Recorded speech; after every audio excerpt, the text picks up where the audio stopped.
حضرت خواجہ حسن بصری رضی اللہ تعالیٰ عنہ یہ حضرت علی کے شاگرد ہیں، مولا علی شیر خدا کے شاگرد ہیں.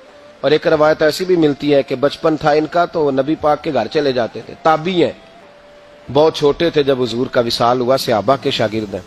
ایک دفعہ حضرت ام سلمہ کہتی ہیں کہ نبی پاک صلی اللہ علیہ وسلم کا بچا ہوا پانی پڑا تھا تو وہ بھی حضرت حسن بصری اٹھا کے پی گئے. یعنی حضور علیہ السلام کا جھوٹا پینے کا بھی اللہ نے انہیں، لعاب دہن شدہ پینے کا بھی بڑے صاحب بصیرت تھے. ایک بہت مالدار 30 سال کا نوجوان آ گیا، عبد الواحد زید. حضور میں نے مرید ہونا ہے. آپ نے فرمایا تو میرا بھائی بن جا، مجھ سے دین سیکھ، مرید ہو کے کیا کرے گا؟ کہنے لگا حضور میں باریکی تک پہنچ گیا ہوں، بھائی تو شریک ہوتے ہیں، تو مجھے بھائی نہ بنائے، مجھے غلام بنائے. تابع داری وہی کر سکتا ہے جو غلامی کرے. بھائی تو شریک ہوتے ہیں، وہ تو مقابلہ کرتے ہیں، غلام بنائے.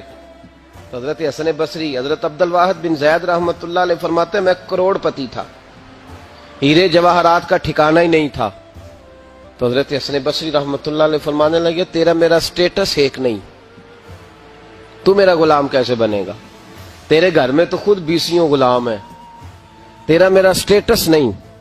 میں غریب آدمی ہوں، ایک وقت کھا لیتا ہوں، 2 وقت بھوک کاٹ لیتا ہوں، تو شہزادہ ہے، سٹیٹس نہیں بنے گا. عبد الواحد بن زید گھر گئے، اپنے غلاموں کو کھڑے کھڑے آزاد کر دیا، رشتہ داروں کی لسٹ بنائی، سب کو دعوت کھلائی، جو گھر کے اندر مال دولت تھا ان میں بانٹ دیا، باقی پڑوسیوں کو دے دیا.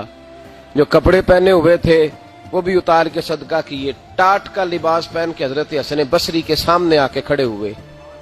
خواجہ حسن بصری نے نظر اٹھائی، کہا اچھا یہ حال کیسے ہو گیا؟ کہا حضور ہر شے بیچ آیا ہوں. کہا کیوں؟ فرمانے لگے آپ نے کہا تھا تیرا میرا سٹیٹس نہیں، اب تو ایک ہو گیا ہے نا، اب تو سٹیٹس ایک ہو گیا نا، اب غلامی ملے گی. آپ نے فرمایا 3 شرطوں پہ قائم رہنا، 3 شرطوں پہ. ایک، اللہ والوں پہ زندگی میں اعتراض نہ کرنا، کبھی رب اللہ تعالیٰ کے بندوں پر اعتراض، کوئی چیز نظر آئے بھی تو شکوہ نہ کرنا، سمجھ لینا کہ میری نگاہ کی غلطی ہے. اور دوسرا، روز اپنے اوپر محنت کرنا، محبت کم نہیں ہونی چاہیے، بڑھنی چاہیے.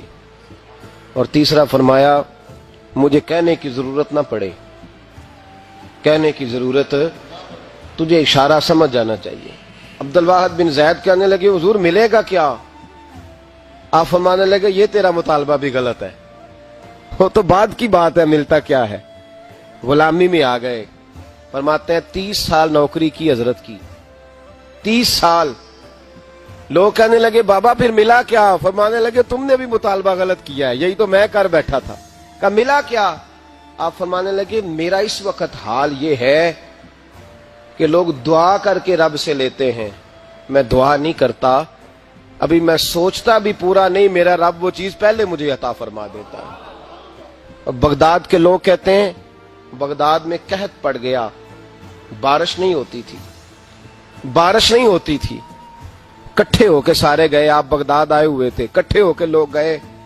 کہا حضور بارش نہیں ہوتی، مہربانی فرمائیں. تو کہتے ہیں لوگ آ کے بیٹھے ہیں میرے پاس، بارش کی دعا کر دیں. حضرت عبد الواحد بن زید کہنے لگے اے اللہ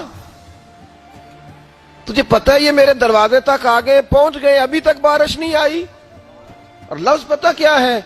کہنے لگے تجھے واسطہ میری اس عقیدت کا جو مجھے حضرت حسن بصری کے ساتھ ہے، اس عقیدت کا واسطہ، مجھے رسوا نہ کر. انہیں بھیجا کیوں تھا اگر برسانی نہیں تھی؟ دعا دیکھیں، محبت کے رنگ میں دعا ہو رہی ہے، واسطہ بھی محبت کا دیا جا رہا ہے.